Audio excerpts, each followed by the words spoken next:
Եվրոպացի բարձրաստիճան պաշտոնյաները շարունակում են սադրել հյուսիսում արջին։ Ֆրանսիայի նախագահ Մակրոնն է անհանգիստ։ Ասում է Հայաստանի տարածքում դեռևս 4000 ռուս զինվորներ կան, այդ թվում ըստ Ֆրանսիայի առաջնորդի ավելի քան 1000 սահմանապահներ։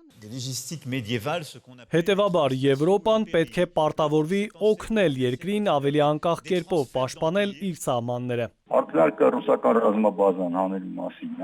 քաղաքական օրակարգում այս պայմանության նման հարց չունենք, գործող պայմանագիրը դեռ բավականին տևական ժամանակ գործելու է, բայց Փաշինյանի կառավարությունը ինքնին նման հարց իր առջև չի գնում։ Հետո Մակրոնը 6 տարի հետ գնաց, փորձելով թարմացնել հայ ազգի ծանր հիշողությունները, Ադրբեջանի հարձակումը Արցախի, Հայաստանի վրա ու այստեղ Մակրոնը կրկին մեղադրեց Ռուսաստանին։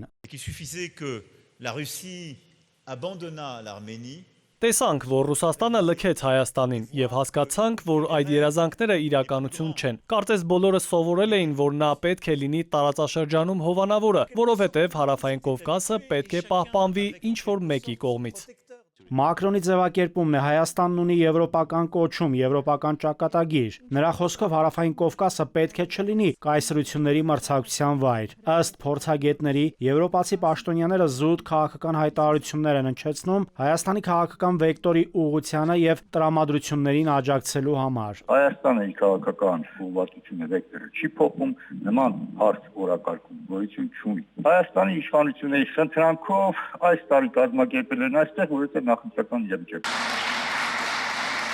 Նախագահական նստավայրում Փաշինյան-Մակրոն համատեղ ճեպազրույցի ժամանակ արտասահմանցի լրագրողներից մեկը հարցրել է Մակրոնին. Հայաստանում սպասվող խորհրդարանական ընտրություններից մեկ ամիս առաջ Ֆրանսիայի նախագահի բացահայտ աջակցությունը Փաշինյանին միջամտություն չէ ընտրական գործընթացին։ Պետք է հասկանալ, թե որոնք են միջամտությունները, այն քայլերը, որոնք փորձում են մանիպուլացնել ժողովրդին ժողովրդավարական երկրում։ Ես ցուցաբերում եմ աջակցություն այն գործընկերոջը, որին վստահում եմ ավելի քան 8 տարի։ Անում եմ այն, ինչ արել եմ Մայա Սանդուին աջակցելով։ Փաշինյանն անդրադարձավ նաև Պրահայում տեղի ունեցած քառակողմ հանդիպմանը։ Փաշինյանի համար այդ օրը նոր իրականության եւ տարածաշրջանային ռազմավարության ձևավորման առանցքային հանգրվան էր, որտեղ ըստ նրա Էմանուել Մակրոնը հանդես է եկել բացառիկ վճռականությամբ եւ սկզբունքայնությամբ։ Փաշինյանի ձևակերպման Մակրոնի աջակցությունը Հայաստանին եղել է ոչ միայն ինստիտուցիոնալ, այլև անձնական մակարդակում, ընդգրկելով անվտանգությունը, ինքնիշխանությունն ու պետականության ամրապնդումը։ Թվում էր, թե Հայաստանի Հանրապետությունը այլևս չունի ոչ մի հույս եւ հենարան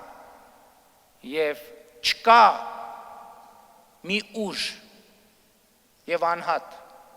որը կարող է մեր ձեռքը բռնել։ Մենք ամենադժվար պահին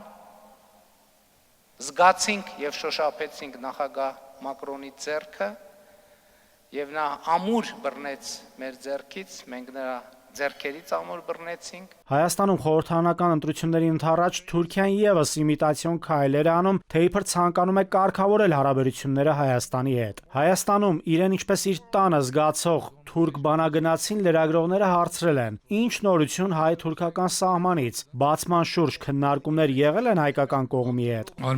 Մենք արդեն որոշել ենք, երբ ժամանակը գա, բոլոր մանրամասները քննարկվեն, ամեն ինչ կատարվի, կբացենք սահմանը։ Սահմանի բացվելու ժամկետների մասին ճշտող հարցին ի պատասխան ՔԼՉ հայտնել է, թե չի ցանկանում մոլորեցնել հանրությանը ու այդ մասին գնահատական տալ։ Նաիրի Մուրադյան, ժամը լրատվական։